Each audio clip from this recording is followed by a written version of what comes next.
सदाशिवसमारम्भं शङ्कराचार्यमध्यमाम् अस्मदाचार्यपर्यन्तं वन्दे गुरुपरम्पराम्। ॐ गणानां त्वा गणपतिगुं हवामहे कविं कवीनामुपमश्रवस्तमम् ज्येष्ठराजं ब्रह्मणस्पत आनः शृण्वन्नोतिभिः सीदसादनम्। सरस्वत्यै नमस्तुभ्यं वरदे कामरूपिणि विद्यारम्भं करिष्यामि सिद्धिर्भवतु मे सदा। सर्वमङ्गलमाङ्गल्ये शिवे सर्वार्थसाधिके शरण्ये त्र्यम्बके देवी नारायणि नमोऽस्तुते।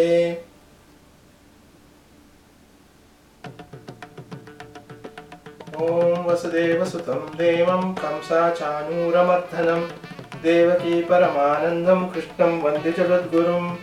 ॐ शान्ति शान्ति शान्तिः। Namaste. So,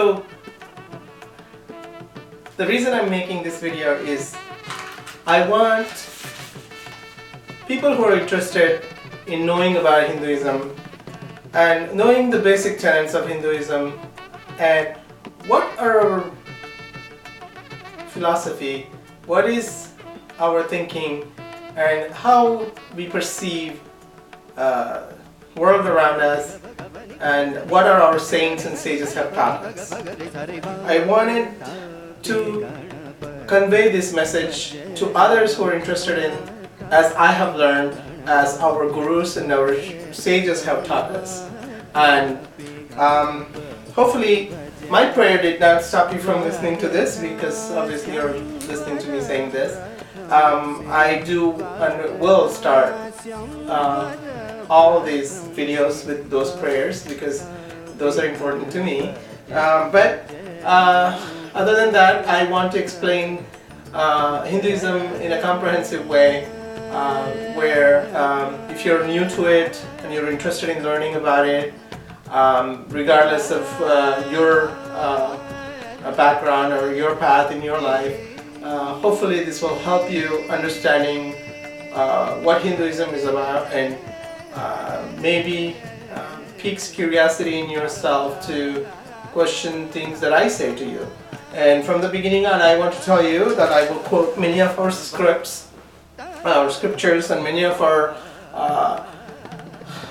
experience that I have that comes from the Indian subcontinent.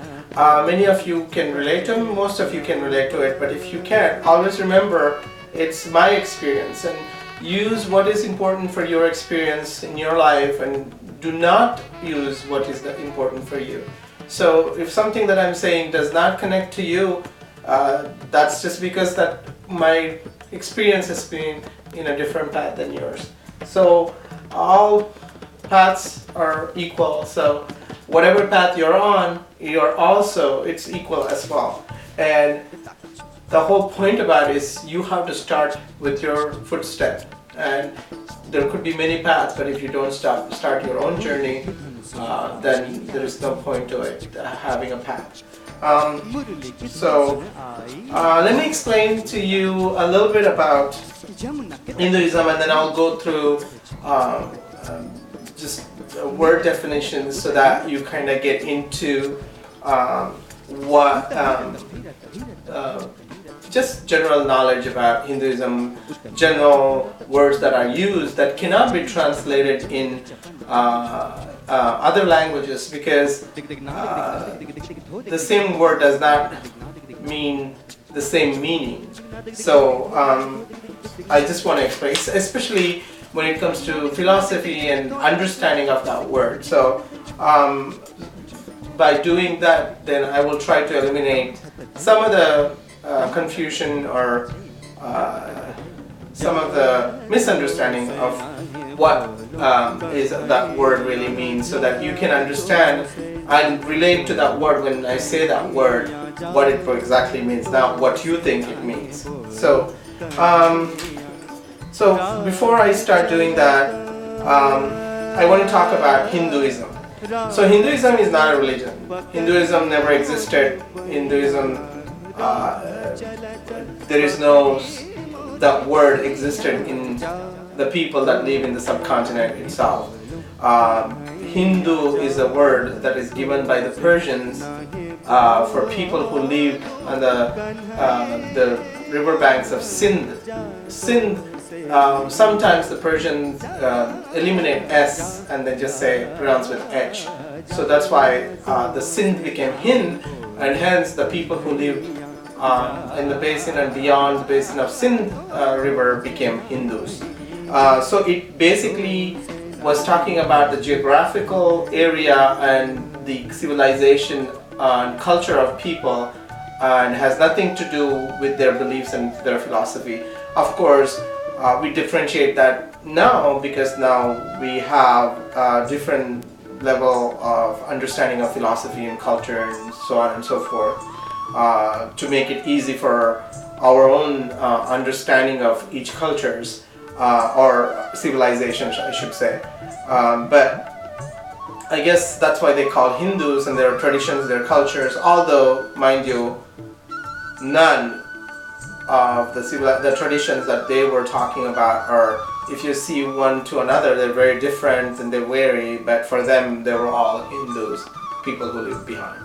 So as the time progressed and more people started having contact with people, then it became Hindus, and Hinduism is the belief system of Indians. This included the Jainism, the Buddhism, the Vaishnavism, the Shaivism, the Shaktism, the Shanmukas, the Ganapatyas, whatever your are Nastikas or Charvakas, whatever your philosophy. I will explain all of these as we move along.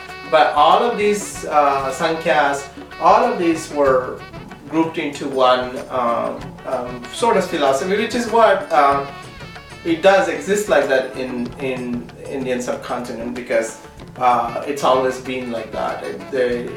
Although we differ ourselves into our communities and our philosophy, we never have anything against other people's philosophy and communities.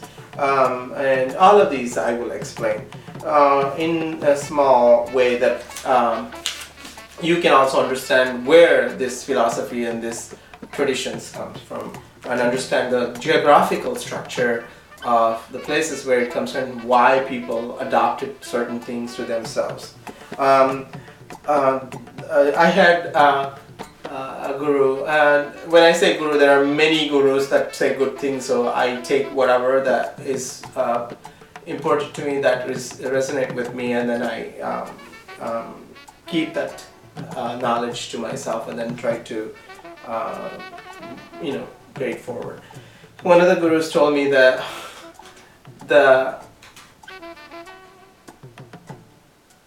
if you have a certain tradition in a certain geographical area, and so let's say you live in a desert and you were accustomed to the resources of desert, and let's say you live somewhere where it snows constantly and it's a very cold land, you're accustomed to the traditions, and your traditions or your culture is based on your geographical area, and you basically come up with a culture with that.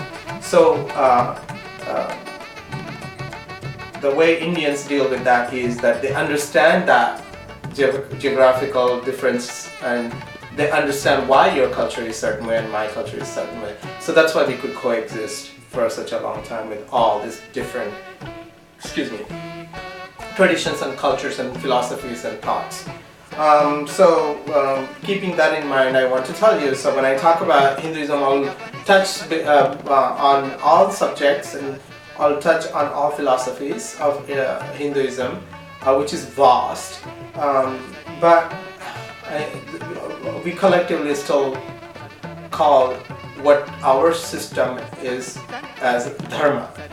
Dharma literally means, this is very important because the Buddhists say dharma as well, the Jains say dharma as well, the Sikhs say dharma as well, so, and Hindus say dharma.